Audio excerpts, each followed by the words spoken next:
tanggal 27 Oktober 2025. Saat ini saya dan rekan-rekan akan menuju ke Sumbar untuk melaksanakan kegiatan inventarisasi monumen di Bukit Tinggi.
Lantas Kasih Umas.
Assalamualaikum warahmatullahi wabarakatuh.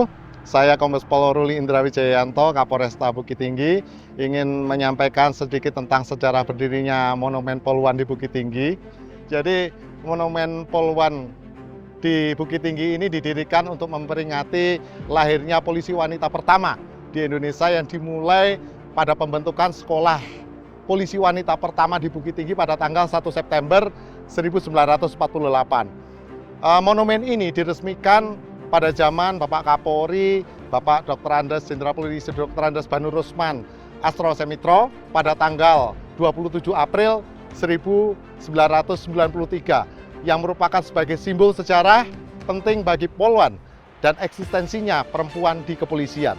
Sebagai latar belakang pendirian monumen ini, sejarah awalnya dimulai pada tahun 1948, di mana pada saat itu ada kepentingan dan kebutuhan untuk melibatkan wanita dalam proses pemeriksaan fisik terhadap saksi maupun juga terhadap tersangka perempuan.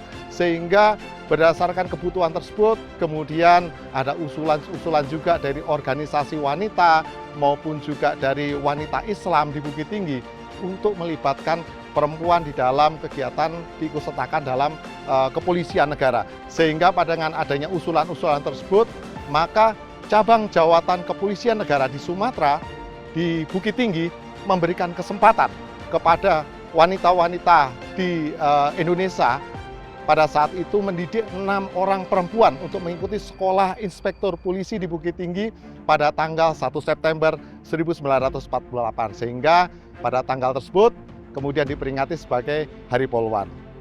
Kemudian terkait dengan adanya hal itu, Monumen Poluan ini juga memiliki fungsi yang penting terhadap berdirinya polisi wanita ini. Sehingga monumen ini berfungsi sebagai penanda, tidak hanya sebagai penanda sejarah saja, namun juga sebagai simbol identitas dan kebanggaan bagi Poluan serta masyarakat di Kota Bukit Tinggi. Adapun makna simbolik dari Monumen Poluan ini adalah sebagai peringatan sejarah lahirnya polisi wanita di Indonesia yang dimulai pada tanggal 1 September 1948 tersebut, kemudian juga sebagai simbol identitas, eksistensi maupun solidaritas Poluan di tengah masyarakat. Dan sampai dengan saat ini, alhamdulillah monumen sejarah Monumen Poluan ini menjadi salah satu simbol sejarah yang menjadi kebanggaan salah satunya untuk di kota Bukit Tinggi ini, selain sebagai kota wisata maupun juga sebagai ikon. Selain daripada Jam Gadang, kita memiliki monumen sejarah Monumen Poluan yang tentunya menjadi kebanggaan tidak hanya untuk di Bukit Tinggi saja, tidak hanya di Sumatera saja, tapi juga untuk seluruh poluan di Indonesia.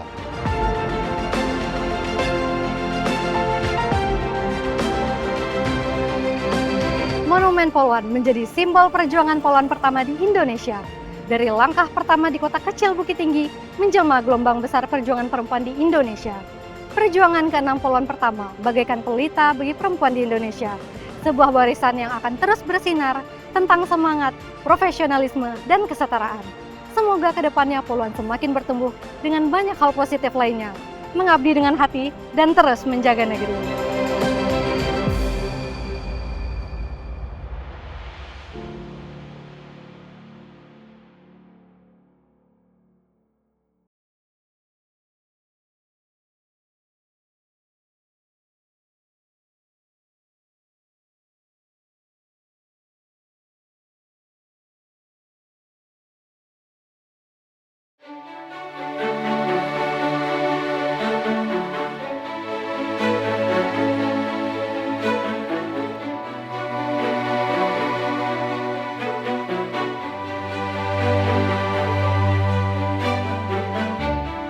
Alamat lengkapnya itu dia, Bu.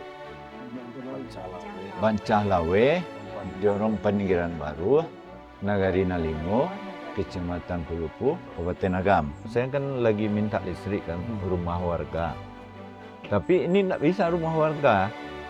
Jadi tidak bisa ditolak sama PLN, kan ada listrik subsidi kan, pasangan gratis. Saya masuk ini ada satu. Tapi Atas nama rumah warga mau dimasukin atas gitu? rumah warga, tidak bisa atas nama Primo. Pemilikannya Primo. Jadi sampai sekarang ini tidak ada listriknya. Iya. Kita ini kan bicaranya sejarah, tapi sejarahnya itu kita nggak terlepas dari aset yang dimiliki oleh Polri atau yang pernah diberikan oleh masyarakat untuk Polri. Nah, banyak nih monumen milik Polri, tapi lahannya itu statusnya punya masyarakat. Nah, pas kita cari nih masyarakatnya yang mana, maksudnya keluarga atau apa, itu udah hilang. Udah hilang. Jadi nggak ketahuan itu akhirnya dari mana. Ya, jadi ketika kita memasukkan untuk pemeliharaan dan perawatan, kan nggak ada asal usul yang jelas, terus surat resminya nggak ada pegangan. Iya, jadi akhirnya ya udah ditolak begitu aja. Terbengkalai gitu, Pak. Iya, terbengkalai. Pemeliharaan. Ya jangan sampai nanti ceritanya hilang, bangunannya hilang juga, asetnya hilang juga. Ya sayang kan, akhirnya jadinya yang tadinya bernilai, bangunan ini bernilai, khususnya kan karena bernilai ini kan dari tugunya ini kan, Nah, iya. relief. Jangan sampai akhirnya nanti lama-lama tugunya hilang, reliefnya hilang, bangunannya hilang. Jadi ini begitu keluar dulunya itu langsung jalan. Ini ya Pak, jadi belok gitu ya jalan. Iya, jadi dulunya ini di pinggir jalan jelas. Sekarang orang udah tidak kenal, nggak nggak kelihatan. nampak Karena langsung ke sana belok ya. Ini Iya, udah gitu udah posisi apa Iya. tugunya ada di sebelah di situ. situ. Kalau dulu kan pas di pinggirnya deh. Tapi sejarah mengenai perjuangan Palupu itu masyarakat di sini masih tahu, Pak. Ini kan udah terputus, Pak. Udah Dari terputus. Tahun 49. Mungkin sebagian ada tahu lah. Oh, Tapi enggak semuanya. nggak semuanya ya. Nah, Kalau untuk masyarakatnya berarti udah banyak yang udah nggak paham lah, udah nggak tahu ya. Ya kan udah terlalu tua, tahun 49. Iya. Bayangin, tahun 49. Saya aja juga belum lahir. Oke. Tapi ntar kita mungkin gimana caranya supaya ini bisa dipertahanin, Pak. Saat ini, Pak, kita tuh pengennya semuanya itu bisa terpelihara dan terawat. Iya. karena apa yang ada di dalamnya itu nilai-nilai kesejarahannya itu jangan sampai hilang, karena otomatis ketika bangunannya hilang, asetnya hilang, ya cerita sejarahnya hilang juga kan Pak. Kita juga pengen ada pemanfaatannya juga Pak. Iya. Jadi keberadaan monumen ini tuh bisa bermanfaat untuk lingkungan masyarakat sekitar. Iya. Apakah dalam bentuk kegiatan setiap tahun atau peringatan atau kegiatan masyarakat bisa digunakan monumen ini. Nah kita juga pengen seperti itu. Jadi nggak hanya berdiri aja itu monumen, tapi ada manfaatnya.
Tugu Brimob atau Monumen Perjuangan Palpuh berada di Bancahlaweh, Jorong Paninggiran Baruah, Nagari Nanlimo, Kecamatan Palupuh, Kabupaten Agam.